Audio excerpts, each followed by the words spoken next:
My daughter Sarah recently got married, and as her father, I was there to support her. I raised her alone after her mother, Mary, passed away. But at her wedding, I felt out of place. Sarah had often labeled me as just a man with a middle school education, and the high-status guests at the event only reinforced the feeling that I didn't belong. The atmosphere was tense, and everything unraveled when Sarah suddenly tore off her wedding dress and shouted, "Dad, let's go home." I agreed, and as we were about to leave, a loud scream echoed from an unexpected direction. The guests froze, shocked by what they saw. I'm John, 63 years old, and Sarah is my one and only daughter. She's always been extraordinary. When she was 6, she brought me a drawing saying excitedly, "Daddy, look at this." It wasn't just any drawing. It was a diagram of a ballpoint pen she had taken apart. Sarah had a habit of disassembling things to understand how they worked, but the detailed diagram was beyond what I expected. In that moment, I knew she was destined for greatness.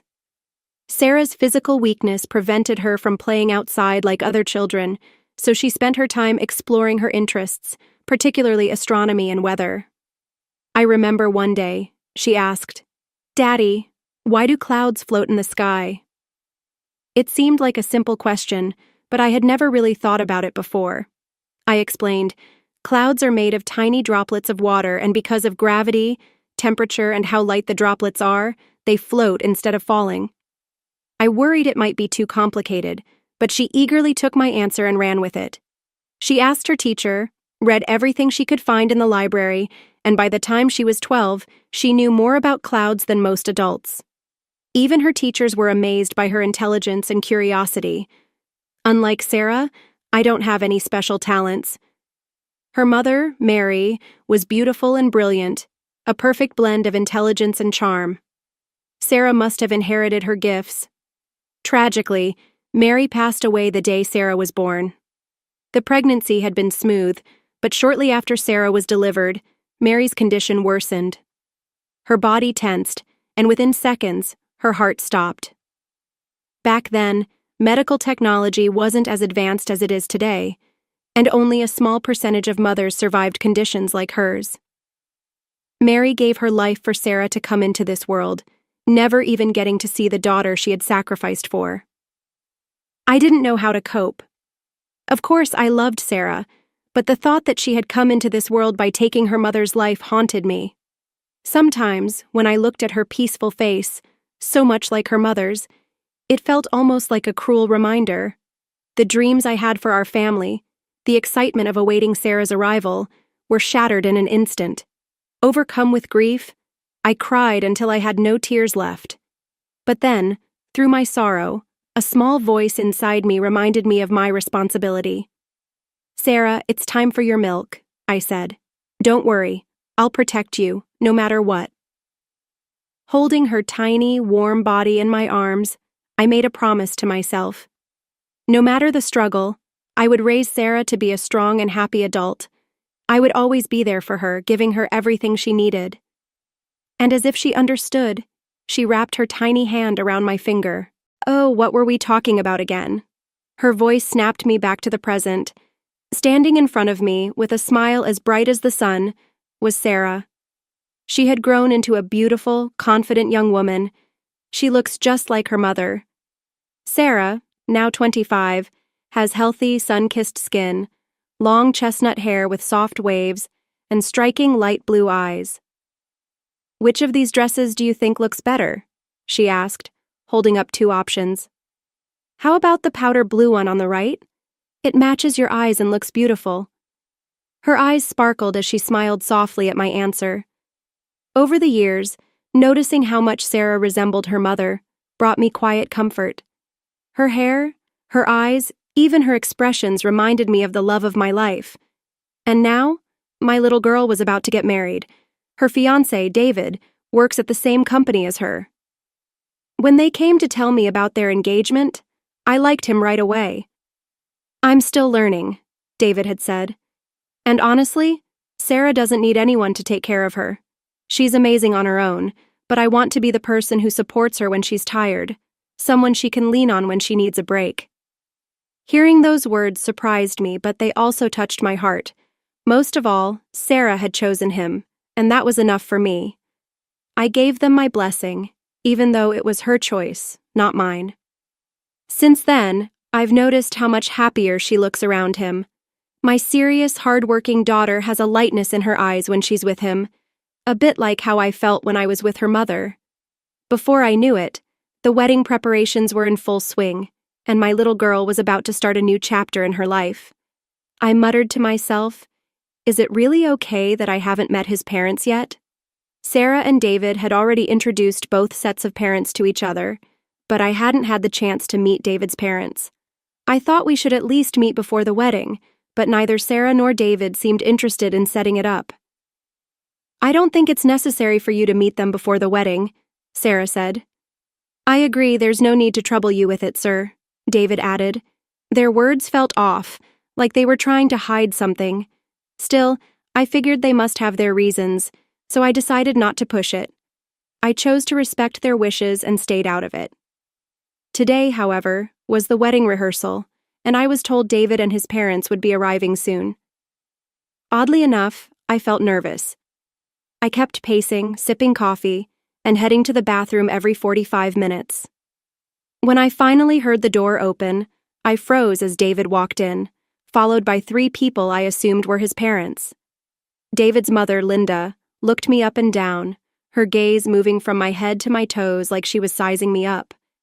I'd heard she was in her 60s, but she looked much younger than that. Trying to ignore the awkward tension, I introduced myself. Nice to meet you. I'm John, Sarah's father.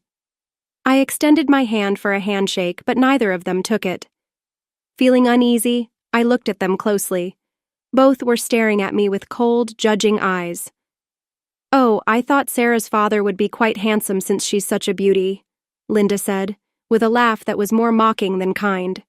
Standing beside her, David's father had a stern, almost hostile expression. In a deep voice, he muttered, About 5 feet 8 inches, an average face, not overweight but not slim either, just ordinary. The sarcastic tone in his voice was sharp, and something about it felt familiar. My mind raced, trying to figure it out. Then it hit me. I knew this man. The arrogant look, the mocking tone, it all came flooding back. You've got to be kidding me, Robert, I blurted out. That's right, he said, a smirk on his face. Long time no see. I couldn't believe it. The man standing in front of me, my daughter's future father-in-law, was none other than my old nemesis from middle school. Robert and I had been classmates for only 4 years, but those years were enough to leave a mark. Back then, I was always ranked first in our grade, and Robert was consistently second, right behind me. He had always seen me as a rival, even though I never thought of him that way.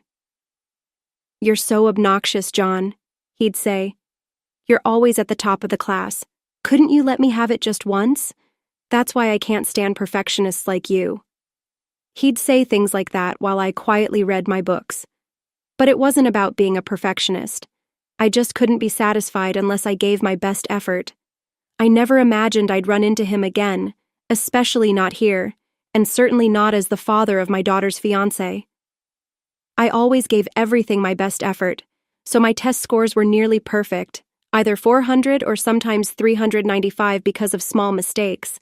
Robert was smart too, but no matter how hard he tried, he could never beat me. After every test, he'd throw snide remarks my way, clearly frustrated. Before graduation, one early summer, my life took an unexpected turn. My parents passed away, and though I won't go into the details, the loss completely shattered me. I lost all motivation. I didn't even show up for my final exams and stayed home, overwhelmed by grief. The summer heat faded into autumn, but I barely noticed. Despite my earlier high grades allowing me to move up a grade, I became a recluse, staying with relatives and cutting myself off from everyone. During this dark period, Robert saw an opportunity to bring me down further. See, you got what was coming to you, he mocked. This is what happens when you hog the spotlight and don't let others have a chance. Now you've fallen, and I'm rising. Unlike you, I'm transferring to a prestigious private high school, and I'm going to become a government official. You'll be stuck watching my success from the sidelines for the rest of your life." Those were his parting words before disappearing from my life. I later heard he moved to a dorm to attend that private school. I avoided reunions and lost touch with my old classmates, completely severing ties with my past. Just when I thought I couldn't recover from the loss of my parents, a ray of hope appeared in my life. My wife, Mary. She was 4 years older than me, and meeting her changed everything. She helped me rethink my life and gave me the strength to move forward. Even though I later faced the pain of losing her too, she left me with the most precious gift, our daughter, Sarah. From that moment on, I dedicated my life to raising Sarah and ensuring she had a bright future. I worked tirelessly, doing everything I could to give her the life she deserved. Now, just as I thought she had found the perfect person to marry, I discovered that her future father-in-law was none other than my old rival, Robert. It felt as if fate was punishing me for running away when life got hard. I took a deep breath and turned to face Robert. "Robert, I never imagined I'd run into you again, especially at this stage of life," I said. Robert smirked, flashing that same arrogant grin I remembered. "Yeah, funny how life works. Who would have thought the daughter of a useless middle school graduate like you would end up marrying my son? Life sure is unpredictable." His words were clearly an insult. I wasn't bothered by his disdain for me, I was used to it. But bringing my daughter into it was something I couldn't tolerate. I had spent my whole life protecting and raising Sarah, and hearing him belittle her struck a nerve I couldn't ignore. In the past, I never fought back against Robert's taunts. I hated confrontation and always avoided it. But this time, it was different. I looked him in the eye and said firmly, "Let me make one thing clear. This marriage is about Sarah and David, not about us. Whatever you think of me doesn't matter. My only focus is their happiness. We're only becoming in-laws, nothing more, nothing less. Don't mix it up." My words seemed to get under his skin. With his usual smugness, Robert sat down on the sofa, crossed his legs, and said, "I have no intention of becoming in-laws with someone like you. I'll admit, Sarah is brilliant enough to marry into our family, but once they're married, she'll cut ties with you and become a stranger. We plan to adopt Sarah as our own daughter the moment she marries into this family." Before I could respond, David intervened. "Dad, hold on. This is the first I'm hearing about this. Mom, did you know about this?" Linda, in a mocking tone, responded, "Oh, who knows? I'm just a woman who married into this family. Whatever your father says goes, right? If he says it'll happen, it will." She turned to David and added, "Has talking to a useless middle school graduate lowered your IQ or something?" Her words weren't just insulting, they were cruel. What bothered me wasn't what she said about me, but the way she spoke to her own son. I could see David's face tighten, his fists trembling slightly. Now I understood why David and Sarah had been so hesitant to arrange this meeting. It must have been a shock for David to realize his father and I had a history. As I reflected on Robert's petty remarks and Linda's heartless attitude, I couldn't help but wonder what kind of parents they were. Just as I was about to respond, Sarah stepped in, trying to diffuse the tension. "Let's not have this kind of atmosphere during the dress fittings and rehearsal, okay? We also have a tasting for the meals today, so please enjoy yourselves," she said calmly but firmly, changing the subject without addressing the conflict. Linda stood up, nodding as if nothing had happened. "That's right. We didn't come here to waste time. We're here to make sure the food we serve to our guests is up to standard." As she turned to leave, I noticed something odd. She dragged her right foot slightly as she walked.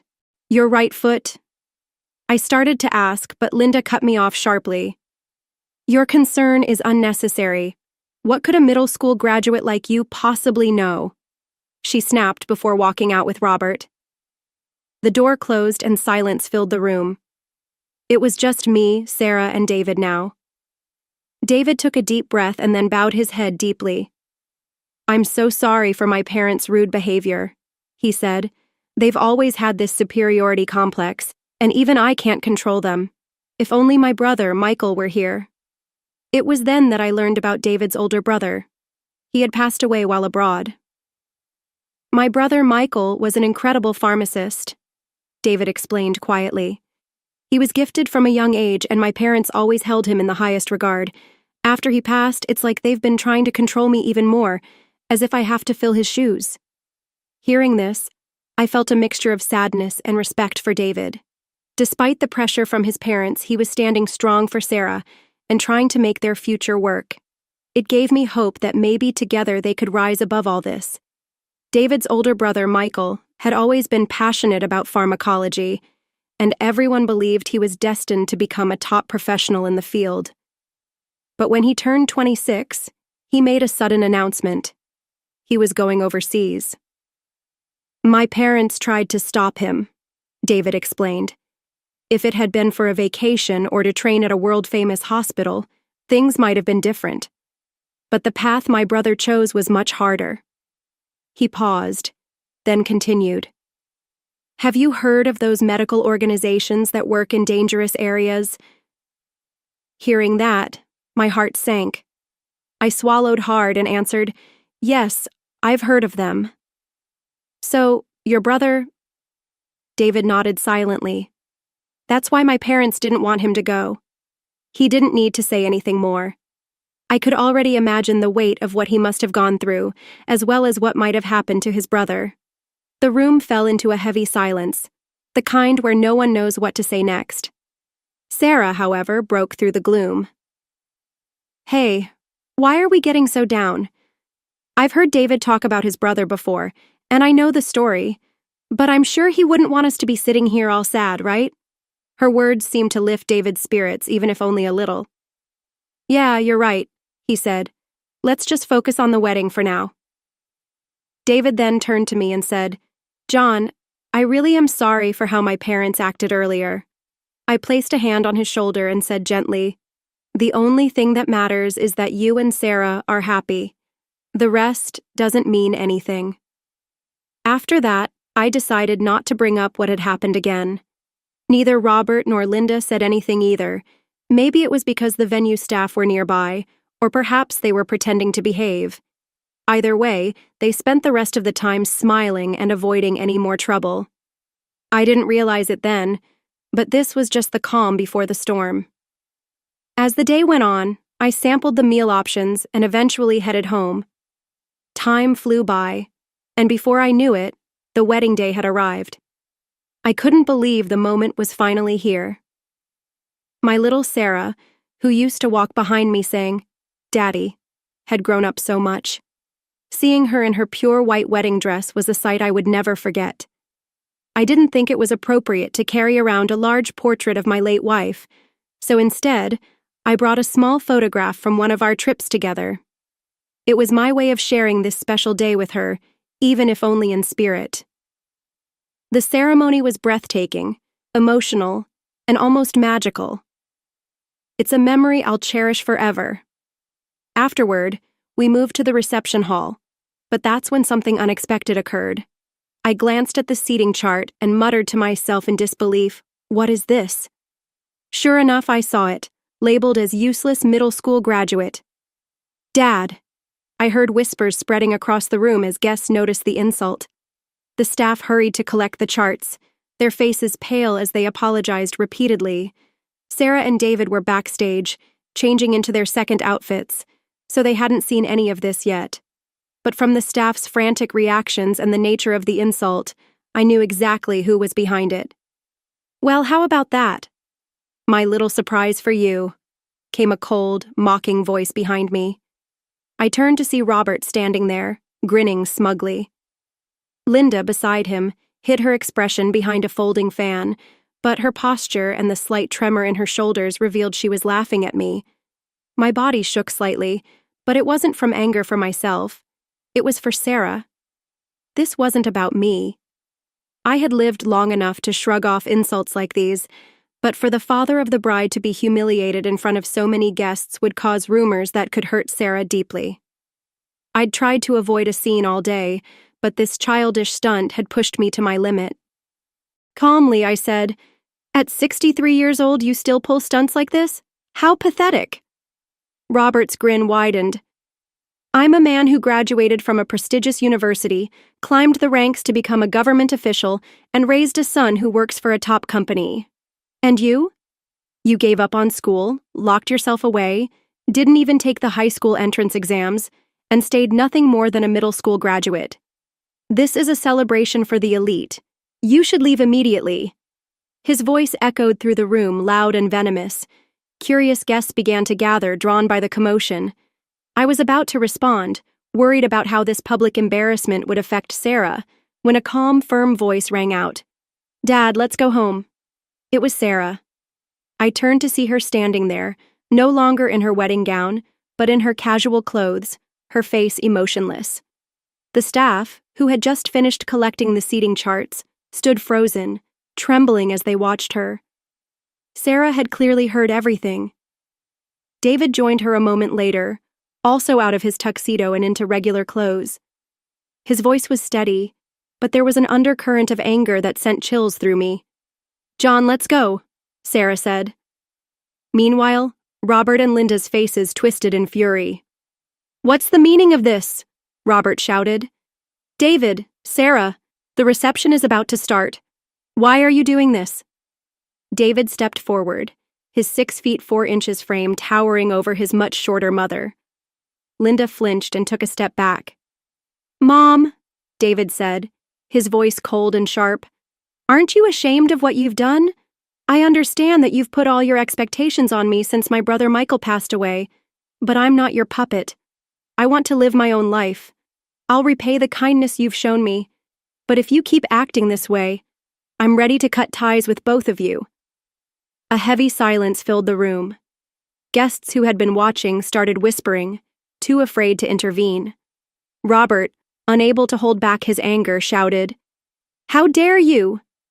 Defying your parents is unforgivable, but you and Sarah can leave.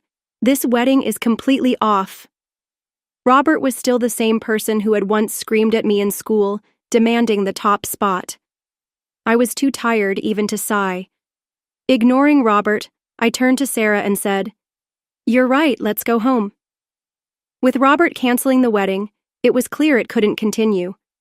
Though it would inconvenience the guests, leaving seemed like the best option. Just as we turned to leave, a sudden scream pierced the air. I spun around to see Linda collapsing, her face pale as she crumpled to the floor. Guests panicked, shouting in confusion. I rushed to her side. "Hey, what are you doing to my wife?"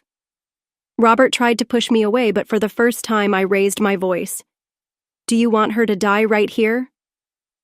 Robert froze, stunned by my words. While he stood there in silence, I immediately called for an ambulance.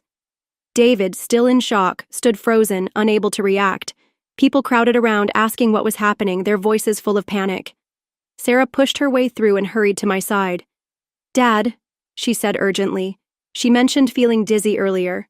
Her steps seemed unsteady, and when she helped me with the veil, her hands were trembling. I knew right away it had to be a stroke.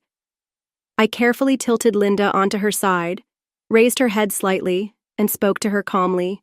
She responded faintly, which was a good sign, but until the ambulance arrived, I had to monitor her closely. If her condition worsened, I would need to perform CPR. Rolling up my sleeves, I focused on keeping her stable. David, snapping out of his daze, rushed over. "What's going to happen to my mom?" "She's still conscious, which is a good sign," I said, my voice steady. "But with a stroke, immediate treatment is critical.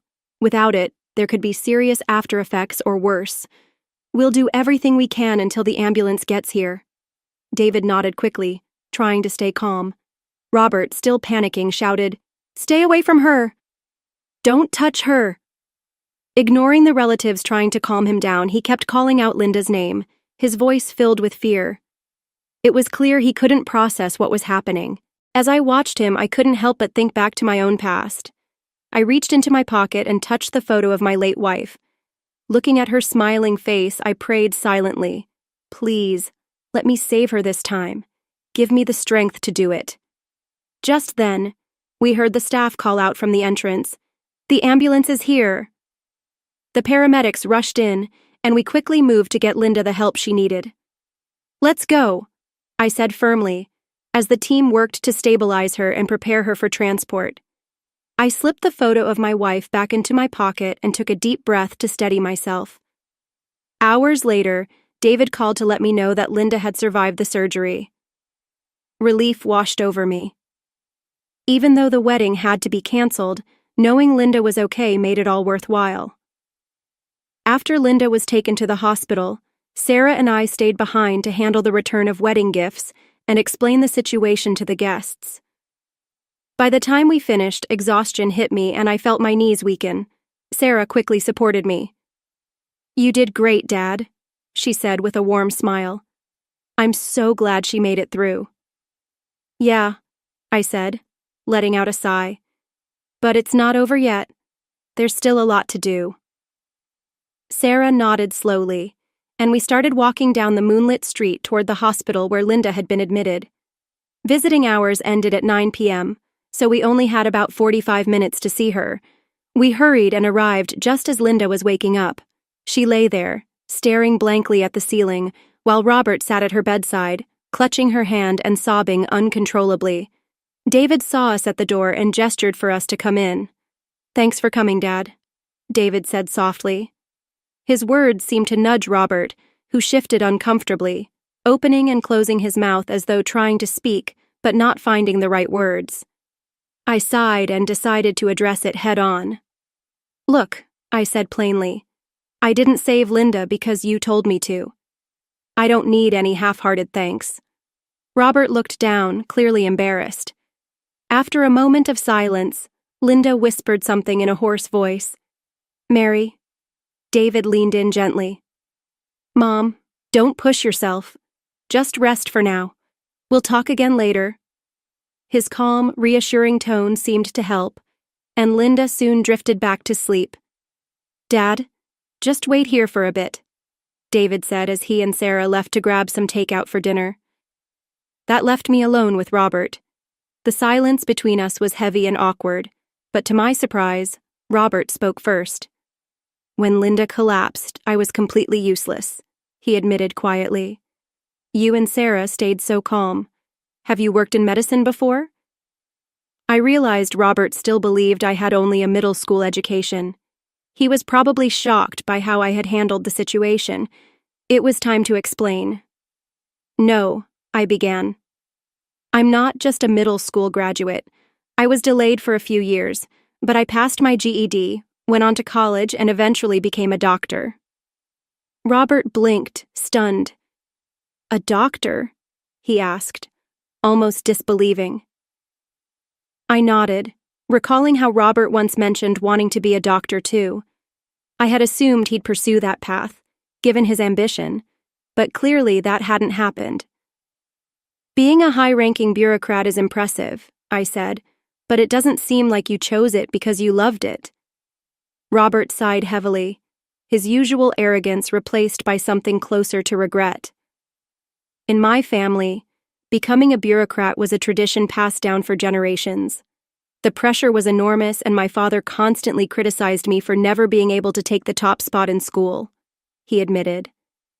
"That's why you were so obsessed with being number one?" I asked. Robert nodded slowly.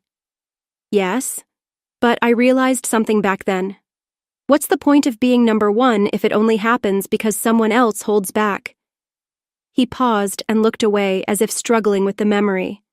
"When you didn't transfer to a prestigious high school even though your grades could have gotten you in, I understood." I stayed quiet, letting his words sink in. For the first time, Robert wasn't the arrogant rival I remembered, but a man weighed down by expectations he never asked for. I felt a wave of relief as Robert continued.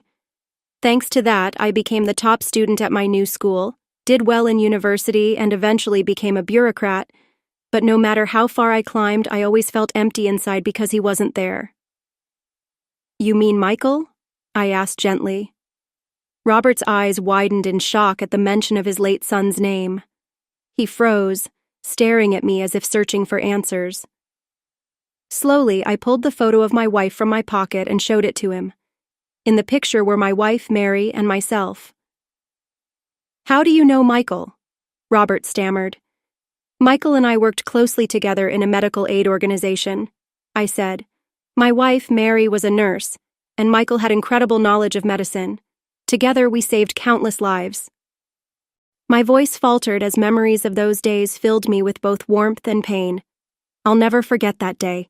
You should be proud of Michael's final moments. As a member of the medical team, he carried out his duty with incredible bravery. Mary and I did everything we could to help him, but in the end, Michael insisted that the resources we had be used for the children in need, not himself. Robert's face crumpled, and tears welled in his eyes as I continued. Michael was a truly kind soul. He never spoke much about his family, so I didn't know his story. I think it's time you have this. I reached into my wallet and pulled out a small piece of paper. "This is a note Michael left behind," I said, handing it to Robert. Robert took the note with trembling hands. As he read it, sobs escaped him, and he collapsed to the ground. "Michael, he wasn't really my son," Robert managed to say through his tears. "I married Linda when Michael was 14. He wasn't my biological son, but I loved him like he was my own, and now he's gone." Robert fell to his knees, tears streaming down his face, forming a puddle on the asphalt under the clear night sky. At that moment, Sarah and David returned, rushing over, alarmed by the sight of Robert sobbing uncontrollably. But Robert was too consumed by his grief to explain. A few days later, after Linda regained enough strength to speak, I visited her in the hospital. She was still bedridden, but the swift treatment meant she wouldn't suffer any lasting damage. With proper rehabilitation, she would eventually return to her normal life. As I entered the room, Linda's gaze fell on the photo I was holding. "That photo, it's of Mary, isn't it?" she asked softly. I nodded. "You knew my wife?" Linda closed her eyes for a moment, her expression thoughtful. Then, to my surprise, she replied, "Yes. When I was 20, I studied abroad in Switzerland to train as a nurse. That's when I met Mary. She was only 14 at the time, but we bonded over our shared admiration for Catherine Deneuve." Her voice carried a mix of nostalgia and warmth, recalling an unexpected connection between them. It felt as though, in that moment, a hidden part of the past had been revealed, connecting the threads of our lives in ways we hadn't realized. "I had Michael when I was 22, Linda continued softly, "and I had to give up my dream of becoming a nurse. But Mary, she must have become an amazing nurse, didn't she?" I nodded again. She did. Mary was called the modern-day Nightingale by those in the field. People referred to her as the saint with the lamp. By the time I met her, she was 36, and her nursing skills were extraordinary. We worked together, got married, and alongside Michael, we saved countless lives. I paused, my mind drifting back to the painful memory of Michael collapsing during a mission from a stroke. I lost control. I acted far from what's expected of a doctor, but even then, Mary stayed calm, and Michael, even as his strength faded, thought only of others. He insisted on prioritizing the children who needed resources, not himself. I reached into my pocket, my voice steady. Michael made me promise that if I ever returned to the States and met his parents, I would deliver a message. He said that while his life might end there, he wanted you and Robert to live long lives. He especially wanted you to take care of your health, knowing the family history of strokes. Linda listened quietly, her face reflecting both grief and understanding. "Robert told me what happened to Michael," she said, her voice strained but steady. "After we lost him, both Robert and I became so focused on Adam. We wanted him to have a happy, normal life, but in our pride and stubbornness, we ended up hurting Sarah and you." She paused, tears welling up in her eyes. It wasn't until I saw the look on David's face that I realized how wrong we were. Apologizing won't fix everything, but please let me say it. I'm sorry, and thank you for saving me. She extended her hand for a handshake, her sincerity clear. There was no hesitation in her gesture, and I saw no reason to refuse. I shook her hand firmly. As a doctor, I did what I was supposed to do. You don't need to thank me for that, I said gently. But please, when Sarah visits, apologize to her. That's all I ask. Linda nodded, tears streaming down her face as she looked me in the eye. For several heartfelt moments, the silence spoke more than words could. Later, both families sat together and reconciled. While I knew I might never fully forgive Robert and Linda for their actions, their acknowledgement of their mistakes was enough for me. What mattered most was that Sarah was happy.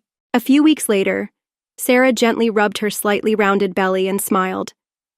"Oh, Dad, the baby just moved," she said softly. David stood beside her, wrapping his arms around both Sarah and their unborn child in a protective embrace. Watching that simple, everyday moment, I realized this was true happiness, the kind I had always wished for my daughter. I had always wished for Mary to be here, too. She would have cared about nothing more than Sarah's happiness. One day, I received an unexpected call from Robert. "I'd like you to come and pay your respects at Michael's grave," he said. Without a second thought, I agreed, and made my way there. The cemetery was peaceful, with sunlight filtering gently through the trees. The well-kept plants swayed in the breeze, creating a calm, almost serene atmosphere. It was easy to momentarily forget we were in a place of loss. When we reached Michael's grave, I noticed a small laminated note placed there. It read, "I'm doing just fine." Just that simple sentence, but it carried so much meaning. I imagined Michael had left it, hoping to reassure his parents back home. Though his life had been tragically cut short before he could fully achieve his mission, the note perfectly captured his bright, cheerful, and carefree spirit. "Welcome home, Michael," Robert said softly. As he spoke, a gentle breeze passed through, carrying his words upward. Somehow, I felt sure they had reached Michael above us. The clear, cloudless sky reflected a sense of peace, a reflection of Michael's kind and untroubled heart.